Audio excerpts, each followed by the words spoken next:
जय गुरुदेव, धन गुरुदेव। आप सबका स्वागत है गुरुमुखी विचार यूट्यूब चैनल पे। आज हम आपको सुनाएंगे एक ऐसे राजा की कहानी जिसने संत रविदास जी से नामदान की दात कैसे ली।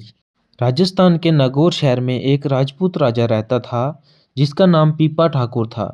वह बड़ा ही धार्मिक था, सारा दिन प्रभु भक्ति करता, दान पुण्य करता, फिर भी उसका मन शांत नहीं रहता था। उसे हिंदू धर्म के चारों वेदों का ज्ञान था, जिसे पढ़कर उसे पता चला कि अगर प्रभु के नाम की दात लेनी है तो जीवन में गुरु धारण करना ही जरूरी है। इसलिए राजा ने मन में गुरु धारण करने की इच्छा पैदा की। उसने अपने मंत्रियों को उच्च कोटि के संत महात्मा का पता लगाने को हुक्म दिया। कहते हैं राजा को उन्होंने बताया कि कांची नगरी में एक संत महात्मा रविदास जी रहते हैं, जिनके पास हर समय ढेरों भक्तों की भीड़ लगी रहती है। उन्होंने प्रभु की ऐसी भक्ति की है, चारों दिशाओं में उनके चर्चे हो रहे हैं। बहुत से राजे महाराजे उनके दर्शनों को आते हैं, उनसे नाम की दात लेते हैं। तब ये सब भूल जाते हैं रविदास जी 4 जन्म करके चमार हैं। वह लोग बड़ी श्रद्धा से उनके आगे माथा टेकते हैं, दर्शन करते हैं, उनसे मुंह मांगी मुरादें मांगते हैं। रविदास जी की इतनी प्रशंसा सुनकर तब राजा की इच्छा हुई वह उस संत से मिलें और उनसे अमृत की दात प्राप्त करें। पर राजा के मन में एक दुविधा थी। वे एक उच्च कुल से था, तब की रविदास जी चमार जाति के थे, जो चमड़े के जूते बनाया करते थे।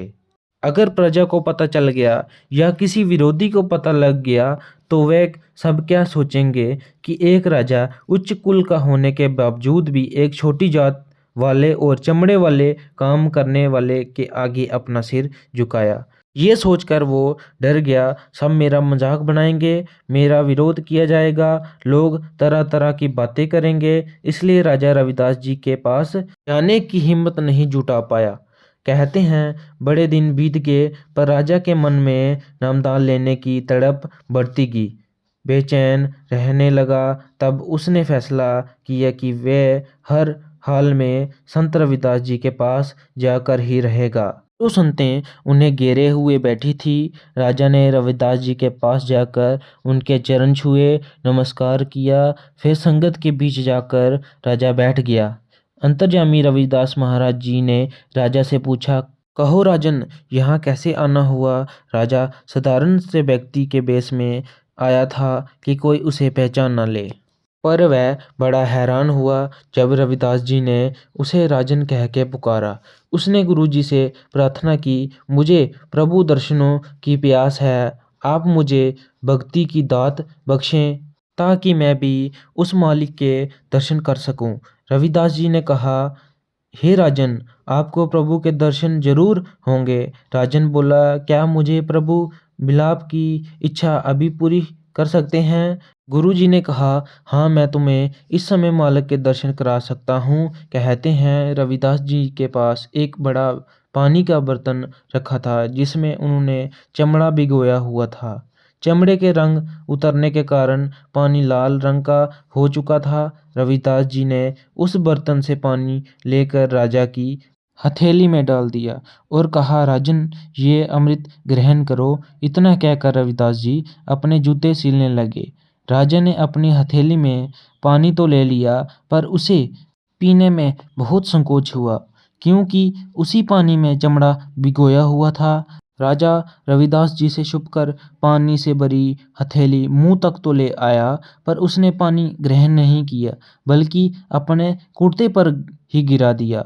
राजा ने ऐसा महसूस कराया जैसे उसने पानी ग्रहण कर लिया हो। अंतर्यामी रविदास महाराज जी सब कुछ जान चुके थे, पर वह चुप रहे। तब राजा गुरुजी को प्रणाम करके वापस महल में लौट आया।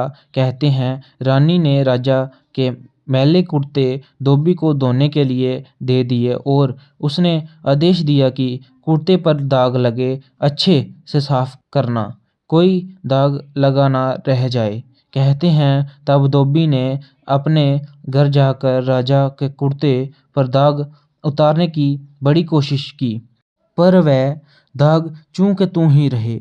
धोबी की 10 साल की बच्ची जो लगातार ये सब कुछ देख रही थी, तब धोबी ने अपनी बच्ची को दाग वाले हिस्से को अपने मुंह में डालकर चूसने को कहा, ताकि वह दाग फीका हो सके। पर लड़की बेसमझ थी, वह लगातार दाग वाले कपड़े को चूसती रही। पानी बाहर थूकने के स्थान पर उसने अपने अंदर ही निगल लिया, जिसका परिणाम ये हुआ कि उसे तीनों लोकों का ज्ञान हो गया। भूतकाल, वर्तमान काल, भविष्य काल। उसका दशम द्वार खुल गया। बड़े बड़े महात्माओं के जैसे वह उपदेश देने लगी। उसके उपदेश सारे शहर में फैल गए। आखिर राजा पीपा के कानों में भी खबर पहुंच गई कि 10-12 साल की लड़की लोगों को भविष्य बता रही है। राजा पीपा ने सोचा, मेरी इतनी उम्र हो चुकी है, पर मुझे अभी तक ज्ञान की प्राप्ति नहीं हुई। एक बेसमझ बच्ची उच्च कोटि की विद्वान कैसे बन गई? राजा फौरन उस धोबी के घर आया, उस बच्ची से मिला। राजा ने उस बच्ची को प्रणाम किया तो वह बोली, आप क्यों प्रणाम करते हो? प्रणाम तो हमें आपको करना है। हमें आपका शुक्रिया अदा करना है, क्योंकि आपके कारण ही मुझ पर ईश्वर ने इतनी बड़ी कृपा की है। आपके कारण ही मुझे ये सब कुछ प्राप्त हुआ है। मुझ पर ऐसी कृपा हुई जिसे पाकर मैं धन्य हो गई। एक मासूम सी बच्ची के मुख से ज्ञानियों वाली बातें सुनकर राजा बड़ा हैरान हुआ। पूछने लगा, मैंने ऐसा क्या किया है जिसका मुझे ही पता नहीं है? मैंने तुम्हें पहली बार तो देखा है। तब उस बच्ची ने बताया, मुझे आपके कुर्ते के दाग चूसने के कारण ईश्वरीय ज्ञान प्राप्त हुआ है, जिससे मेरा जीवन ही बदल गया। ऐसी बात सोचकर राजा को बड़ा पश्चाताप हुआ। उसे सारी घटना याद आ गई और सोचने लगा, मुझसे रविदास महाराज जी को पहचानने में कितनी बड़ी भूल हुई है। उनकी साधारण सी झोंपड़ी, उनकी गरीबी को देखकर मैं समझ बैठा कि जो खुद इतने गरीब का जीवन जी रहे हैं, भला वो मुझे क्या दे सकते हैं।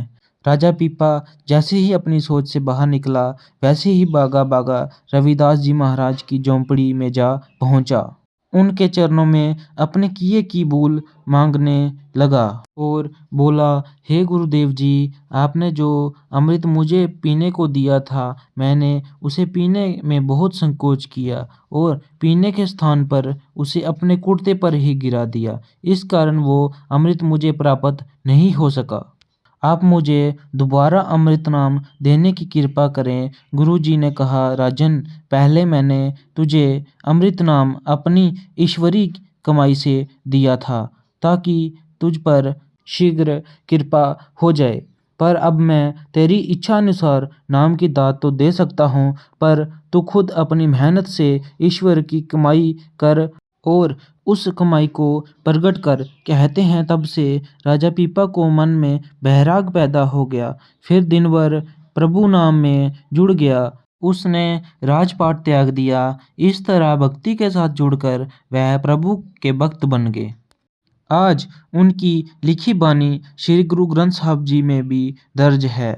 इस प्रकार राजा पीपा नाम की कमाई करके सदा के लिए अमर हो गए। अगर आपको हमारी वीडियो पसंद आए तो लाइक, शेयर, सब्सक्राइब जरूर करें और कमेंट्स में जय गुरुदेव जरूर लिखें जी, ताकि आगे भी हम आपके लिए ऐसी वीडियो लाते रहें।